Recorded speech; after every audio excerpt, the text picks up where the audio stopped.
Hi everyone, thanks for tuning in to Dogman Stories with your host Amanda Lawson. I have a little news regarding some changes. I'm going to change my intro because of some copyright issues I've been having lately. So I'm going to get with a producer and make my own intro music. But no worries, you probably won't even notice it. I'm going to keep the same vibe. Also, I hope everyone has a safe holiday. Please no drinking and driving. Either stay where you're at or have a designated driver or call you a cab. I don't want anything bad to happen to all of you. Also, I want to thank all of you guys. We now have over 2,000 subscribers, and I know that's not a lot to a lot of you compared to some of these other channels, but for me, it's amazing. I started this channel as a hobby, and it's turned out to be phenomenal. It's just great. If you have any encounters and you'd like to share, please send me an email to dogmanstories@gmail.com. Also, keep in mind, I get a lot of emails and I try to keep them in the order that I receive. So, it may be a few weeks before I get in touch with you. I apologize in advance for the wait. Okay, so tonight's guest is from South Dakota. And we are back on our Encounters by State event, and tonight's state is South Dakota. So without further ado, Dogman Stories, episode 23. I see both of you. In October of 2008, I moved to Deadwood, South Dakota. I purchased a home on Lincoln Avenue, close to Madison Avenue. I got a great deal, and I was close to some of my family. They lived about 7 to 10 miles down the road on Roosevelt Road. It's basically a straight shot from my house. Just go down Denver Avenue and it turns into Roosevelt Road. The entire area is surrounded by woods, mountains and woods, kind of like West Virginia. On 77 from Beckley to Charleston, the scenery is equally the same. I've been all over the states and not one is the same. But if you love the outdoor scenery, West Virginia and South Dakota are two that you got to see. They are breathtaking. At least they are to me. But that all changed not too long ago. For privacy reasons, I've changed my name, as you can understand. People in my town would raise an eyebrow if they knew my story. They would not believe me. They would label me the crazy person of the town. So now you can understand why I never told anyone and why I want to be anonymous. The year was 2013. It was fall, I know. October, I think. I remember there were a few Halloween decorations here or there with scarecrows and pumpkins on bales of hay with leaves all over the ground. It wasn't hot nor cold. It was just right to me. I lived alone at the time, but I had a girlfriend. It wasn't serious. I was a bachelor at that time in my life. It was great and I loved living alone. That is until I saw a monster in my yard. Yes, you heard me right, a monster. Before I tell you what happened, I want to describe the monster to you. I want you to see what I seen. The monster was about 7 feet tall, cat-like glowing eyes, matted fur almost like a bad perm with burn-up hair from the chemicals. A smell of sulfur followed the creature. It had alien-like hands, human-shaped, elongated fingers, and thick round claws like a bear. A mane like a male lion, a bear-like tail, human thighs, horse legs. Its feet was a mixture. It looked like a rabbit foot on its tiptoes with dog paws and claws. Its arms resembled a very muscular man. It had elbows, shoulders, stomach, and pecs. It wasn't like werewolves from the movie. It was more like a hybrid bear and coyote look mix with cat-like reflexes. Actually, a lion. Lion, bear, and coyote mix with human limbs. Creepy, right? It could run and walk on 2 feet, just like us, and all 4 limbs like many animals. When I first saw the creature, I thought it was a hybrid coyote, but then I thought I had mistaken the identity of the animal. But believe me when I tell you that you cannot mistake this animal for a different animal. It's just not possible. I mean, you could not know what you're looking at, but when you see this creature, you will know what it is not. So I believe that there is no way to confuse this animal as something else. Now that you know what it looks like, it will help you understand my fear. The year was 2013, and I was in a good place in my life. Great job, nice house, I had a great girlfriend, I didn't smoke or drink, all my finances were in order, and I was very happy. I enjoyed my life every day. I enjoyed living alone. It's quiet and peaceful, and I can run around in my boxers, and the best part is I can play my Xbox all day on my days off, which is exactly what I was doing on the day I had my real life nightmare. I had the day off. It was on a Thursday, and I remembered the day because it was going to be a very long weekend because I had Thursday, Friday, Saturday, and Sunday off, and I was thrilled. It was getting close to Halloween, and I always had a Halloween party on the weekend close to the 31st. So I had planned to use them days off to get everything in order for the party that was going to be the following weekend. Since I spent most of my time on the game and not a lot of time on my house chores, I had a lot of catching up to do, which wasn't a problem. It's just me in the house, so it's not dirty. Just yard work needs to be done. Anyhow, I had been playing the Xbox all morning, and around lunch I decided to get up and do some chores. So I got up and started on the house. Around 3 o'clock I went out and started mowing, and after finishing up in the yard, I was putting up all the equipment in the shed, and I got this really odd feeling. I'm not sure how to describe it, but I'll try my best. I was in the shed, and I thought I seen someone walk past the door out of the corner of my eye. I went to look, thinking it might be my girlfriend looking for me. But there was no one there. The door to the shed was open, so if it was her, I figured she would have come in. I blew it off. It could have been anything, I thought. It could have been a shadow. It could have been a car going down the road, and I just caught it out of the corner of my eye. We all know how it is when it comes to seeing stuff out of the corner of your eye.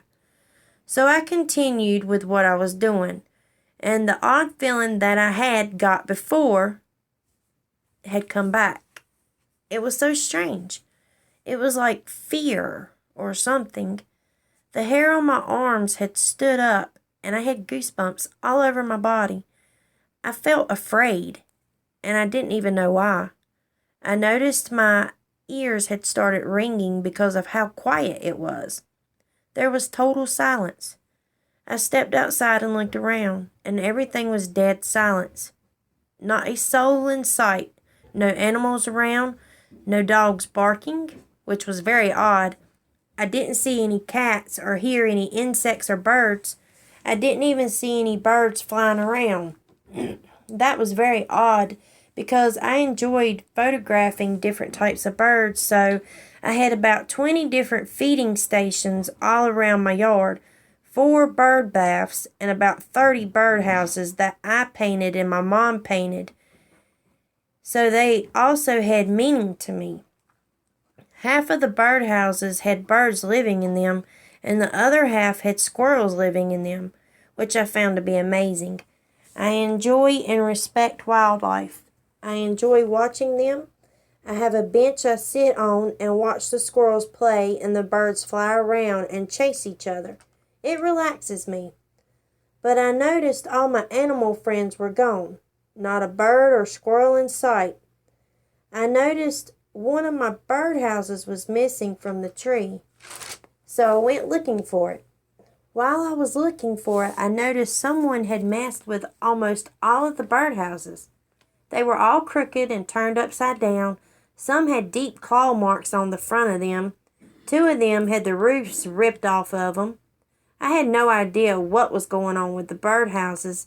I didn't even know if someone was vandalizing them or if a bobcat or mountain lion was in the area. Judging from the claw marks, a mountain lion fits the profile. It was so quiet outside. It was scary quiet. I had an eerie feeling, so I decided to go inside and finish up. I got everything done around 6:30. All I had left was to take the trash out. It was dark outside now, and my girlfriend was on her way over for dinner and a movie, so I decided to cook dinner and take a shower real quick before she gets here. After I got out of the shower, I was combing my hair, and I got the same feeling I did earlier. I didn't know what to make of it, so I thought it was just nerves. I always got nervous when my girlfriend was coming over because she just made me feel that way. I don't know why. After I got dressed, I went into the kitchen and realized I forgot to take the bag of trash out. So I put on my shoes and grabbed the bag and went outside. My trash cans were about 50 feet from my house. I had built a box that the trash cans stayed in until trash day. I would go out there and unlock the box from the side, open it up and pull the trash cans out and up to the road. They were at the road basically already. It just had to get them from the box to the road so the garbage truck could get them.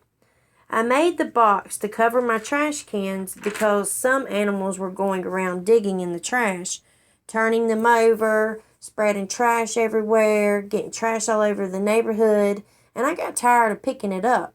So that's why I built a box for my trash cans in the first place. It opens at the top and on the side. You can open it from the top so you can just add more trash to the can without taking it out. You can open the side to get the container out and pull it to the road. And it also looks nice for a yard decor. Much better looking than trash cans sitting in your yard. Well, I had made it down the driveway and opened up the box and took the trash cans out to the road. Tomorrow was trash day, so I needed to get the cans to the road. The box was almost at the road, so I didn't have far to go, about 10 feet. I opened the top of the can, threw the bag in, and took the can to the road, and I went back and got the other one and took it to the road. I was standing there straightening up the cans and checking the mail, reading and throwing the junk mail into the trash can so I didn't have to take it back in the house and fill up my trash can again. Well, I was standing there and I got goosebumps all over the upper part of my body. I didn't understand why. I just had a sudden feeling of fear racing over me. Then I heard it, a low, deep growl. It didn't sound real close, but it wasn't far away either. There's a few lights here and there, so it wasn't completely dark, but it was still dark in some areas. I was in the light, and whatever was growling at me wasn't. I knew it was just a dog, but I hate getting bit, so I wasn't going to provoke it. I looked around a moment trying to figure out where the growling was coming from, and I focused my attention across the road about 4 houses down on a pair of eyes that resembled cat-like eyes. A cat didn't make that growl, I thought to myself. I heard it again. Same growl, same direction, but a little louder. I looked around, making sure there was nothing else, at least not right on me. But when I looked back to the eyes, they were gone. Oh shit, I thought to myself. A car was coming down the road. As it passed in front of me, I saw the headlights hit a person, I thought, but then I saw a dark outline of its head, and the eyes glowed just like cat eyes. My eyes were huge. Oh my God.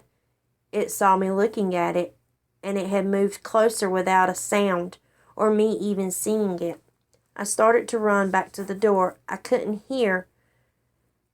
It was coming. I had 2 seconds to decide if I could make it to the door. It had gained a lot of ground on me. I didn't turn around while running to see where it was. I can only guess by hearing how loud the steps was that it was taking. I was still about 35 feet from the front door, and it had gained so much ground on me, I knew I wasn't going to make it. It wasn't far behind me either, 20 feet maybe. I decided to jump into my car. I knew the doors weren't locked, and If this was a prank, I could easily tell who it was. I jumped in, locked the doors, and there it was, staring right at me. That was the most terrifying night of my life. I thought I was going to die. If not by a heart attack, then by an animal eating me. It swiped at my window a few times. It jumped up on my hood and scratched up my car very badly. I had a motion light in my driveway, but it works when it wants to, never when I need it.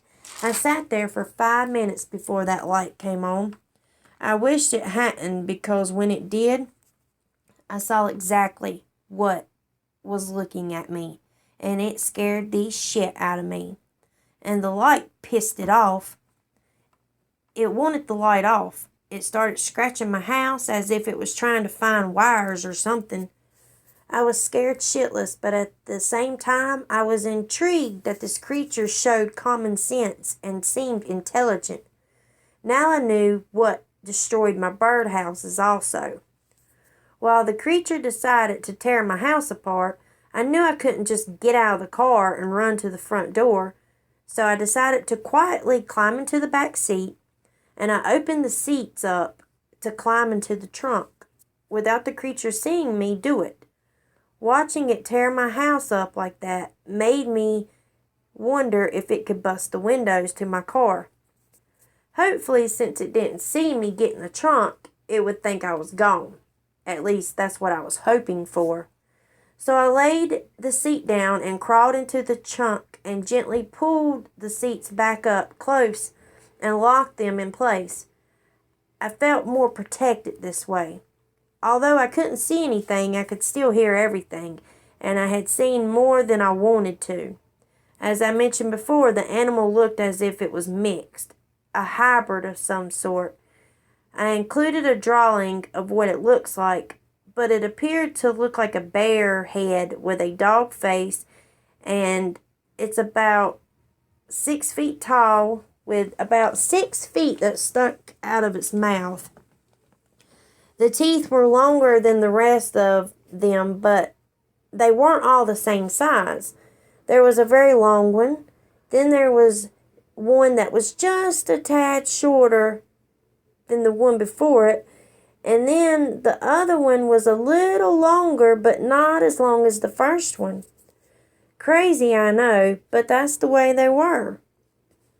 It seemed like eternity, but it was really only about 5 minutes, maybe, that this monster spent tearing my house up, and I was already closed up in the trunk, and I assumed it realized I was gone. I could hear it breathing and making noises, and it was either pushing against the car or hitting it because I could feel the car shaking. I could hear it scratching and the plastic popping. I think it got on top of my car again, and I knew it ran across my car because I heard it jump on the hood, and then it landed on the trunk.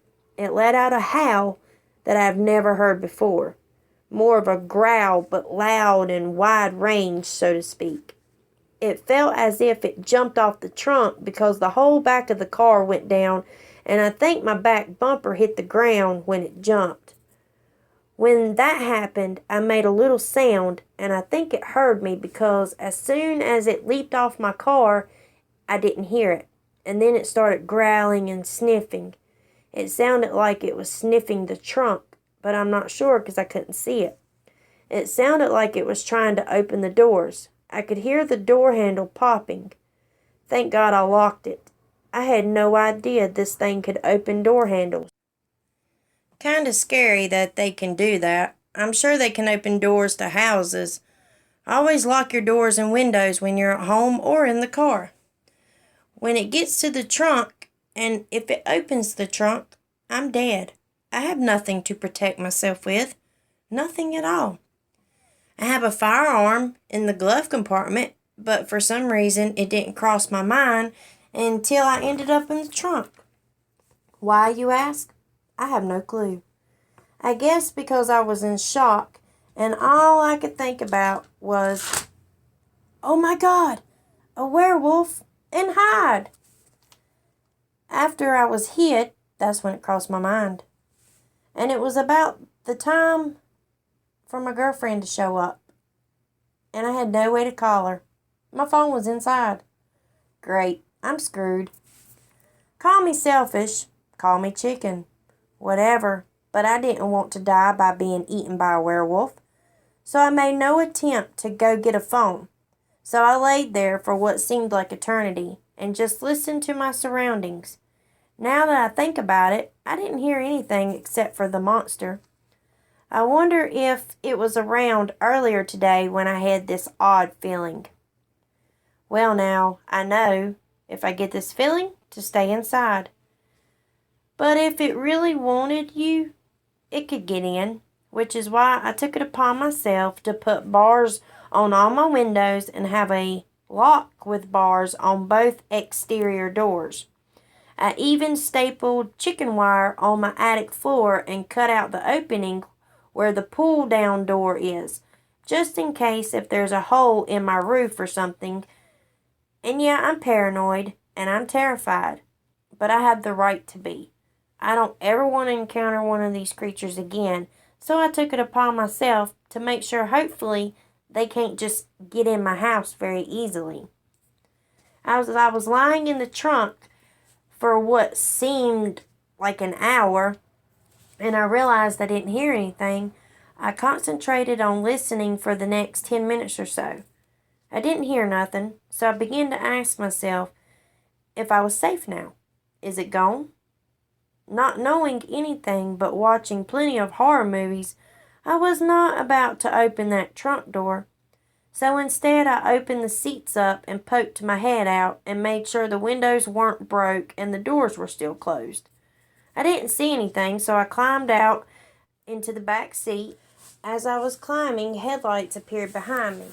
It was my girlfriend. She pulled up and I wasn't ready to get out, but she had already got out and came up to me, so I got out and hurried her into the house, keeping an eye out the entire time. The night didn't go as planned. I was in shock. I told my girlfriend what I saw, but she asked what kind of drugs I was on, which was none, and it pissed me off, so I asked her to leave. But then I didn't want her to go outside, and I wasn't about to go outside. By this time, it was 11 p.m. at night, and I had no idea where the creature was. Scared to death, I called the police and told them someone was messing around my house with a werewolf suit on. To my surprise, they came pretty quickly, and with animal control, 2 game wardens, 2 sheriffs, and 2 regular cops. That was really weird, I said to them. A person in a werewolf suit, and they send out animal control and game wardens? Yeah, they definitely knew what was going on.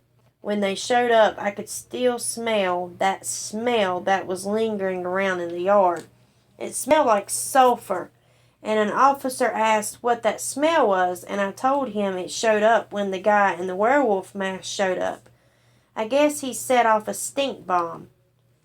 Although knowing that that's not what it was, I didn't want them to think I knew what was really going on.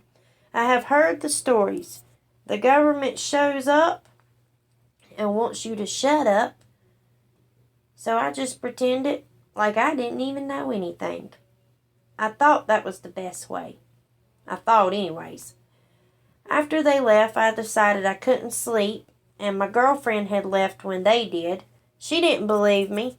I don't know why. It's not something anyone would make up. I called my cousin who lived 10 miles up the road and told him all about it. Now I know by this time it was about 1:30, but my cousin's always awake. To my surprise, he said he had an encounter with a creature just like what I was describing. He said he had been out riding his four-wheelers on the trail, and him and his buddies were out there all day, and some of the guys had did a beer run, and they brought back a cooler and a grill strapped to the front of their four-wheelers.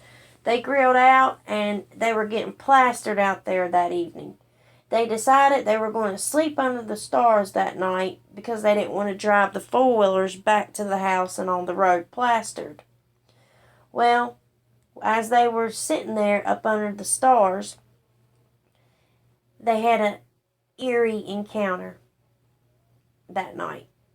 Now, his encounter happened back in the summer, so it didn't get dark as fast as it did in the cooler months. He said it was about 9 p.m. It was basically dark. You could still see a little bit. Everyone was drunk, and the grill was going, music blasting. Everyone started howling for something. And to their surprise, something started howling back. Of course, they were drunk, so it didn't scare them right away. They thought it was funny. At first, that is. Everyone finally shut up when they realized whatever it was howling back was now circling the camp. Kevin, my cousin, told me that he got a glimpse of the eyes, and they shined a goldish green color when light hit them. He knew it was circling them because they could hear it running around in the woods. One minute it would be on their left, the next minute it would be on their right, growling at them. They took sticks with fire on the end and walked toward the glowing eyes. They said it would growl and then run back into the woods. But one of the guys wasn't thinking and decided to go right up to the woods and take a piss. He said he was looking down at his feet, pissing and singing, and he heard a low growl, but it was long. He looked all around and he didn't see anything, and all of a sudden he got slapped across the face. He didn't know what hit him. He thought maybe he got kicked in the face. That's how hard it was. But one of the other guys saw the whole thing, and he said the creature was up in the tree and reached down and hit the dude. I guess 'cause the dude was pissing on the tree the creature was in. A man pissing on the tree really pissed the creature off because it jumped out of the tree and came out of the woods into the field where the guys were. He didn't give many details except for that it was indeed a werewolf and it was terrifying. Everyone jumped on their four-wheelers and hauled ass out of the field down to my cousin's house. The entire road over there was surrounded by thick, deep woods. There could be thousands of them creatures running around in them woods over there. And even my house has woods near it. He said they were flying down the trail back to his house. All of them said it followed them all the way to the house, and right before the wood line ended, it just stopped. And then it watched them go further and further away. And that was the last they saw of that creature. The scariest thing is that my cousin and I either saw the same one, or there are more than one of them things in the woods. There's no telling how many are out there, and if they are more, obviously they're breeding. So what are they going to do when they run out of woods? I mean, eventually they will be too many for the woods, and they'll start expanding their territory and getting involved with humans more and more, so much so that the government will not be able to hide them any longer. And when that happens, it's not going to be good. Well, thanks for taking the time and listening to my story. My girlfriend and I are no longer together, mainly because of this. She would not believe me, and that just did not sit right with me. I did tell just a few, but I haven't told anyone else because of the reaction I got when I did share it. It just really hurts to deal with stuff like this, and you have no one to talk to. I'm glad I found these shows on YouTube. Thank you and good night. Also, if you just have no idea how much better I feel now that I've shared my story. Thank you very much for listening. Well, guys, that's all I have for South Dakota. So I'd like to thank Kevin, the man's cousin, and John for telling the story. Also, John, if you need anything, we are all here for you, so feel free to comment below. And we've got an awesome group that likes to talk to everybody down there, so you don't have to feel scared or like nobody's going to believe you, because everybody will, and just talk to them. They're great people. Okay, guys, that's all for tonight. And tune in next week for another episode of Dogman Stories, and we will continue on our encounters by state. I think we're going to do North Dakota next week. So if you guys have anything for North Dakota, please get it in by Wednesday at the latest. Thank you and good night.